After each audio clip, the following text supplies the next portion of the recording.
کوئی بوجھ اٹھانے والا کسی دوسرے کا بوجھ نہ اٹھائے گا، اور اگر کوئی لدا ہوا نفس اپنا بوجھ اٹھانے کے لیے پکارے گا تو اس کے بار کا ایک ادنا حصہ بھی بٹانے کے لیے کوئی نہ آئے گا، چاہے وہ قریب ترین رشتہ دار ہی کیوں نہ ہو۔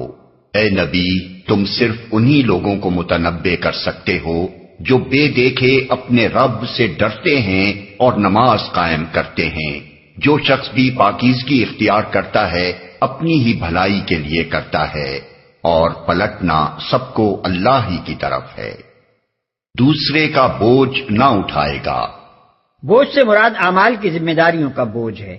مطلب یہ ہے کہ اللہ کے ہاں ہر شخص اپنے عمل کا خود ذمہ دار ہے، اور ہر ایک پر صرف اس کے اپنے ہی عمل کی ذمہ داری عائد ہوتی ہے۔ اس امر کا کوئی امکان نہیں ہے کہ ایک شخص کی ذمہ داری کا بار اللہ تعالیٰ کی طرف سے کسی دوسرے پر ڈال دیا جائے، اور نہ یہی ممکن ہے کہ کوئی شخص کسی دوسرے کی ذمہ داری کا بار خود اپنے اوپر لے لے اور اسے بچانے کے لیے اپنے آپ کو اس کے جرم میں پکڑوا دے۔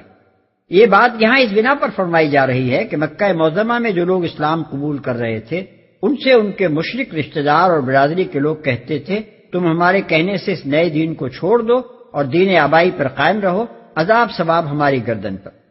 قریب ترین رشتہ دار ہی کیوں نہ ہو۔ اوپر کے فقرے میں اللہ کے قانون عدل کا بیان ہے کہ وہ ایک کے گناہ میں دوسرے کو نہ پکڑے گا، بلکہ ہر ایک کو اس کے اپنے ہی گناہ کا ذمہ دار ٹھہرائے گا۔ اور اس فقرے میں یہ بتایا گیا ہے کہ جو لوگ آج یہ بات کہہ رہے ہیں کہ تم ہماری ذمہ داری پر کفر و معصیت کا ارتکاب کرو، قیامت کے روز ہم تمہارا بار گناہ اپنے اوپر لے لیں گے، وہ دراصل محض ایک جھوٹا بھروسہ دلا رہے ہیں۔ جب قیامت آئے گی اور لوگ دیکھ لیں گے کہ اپنے کرتوتوں کی وجہ سے وہ کس انجام سے دوچار ہونے والے ہیں تو ہر ایک کو اپنی پڑ جائے گی، بھائی بھائی سے اور باپ بیٹے سے منہ موڑ لے گا، اور کوئی کسی کا ذرہ برابر بوجھ بھی اپنے اوپر لینے کے لیے تیار نہ ہوگا۔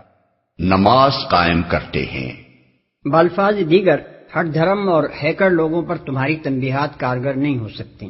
تمہارے سمجھانے سے تو وہی لوگ راہ راست پر آ سکتے ہیں جن کے دل میں خدا کا خوف ہے اور جو اپنے مالک کے حقیقی کے آگے جھکنے کے لیے تیار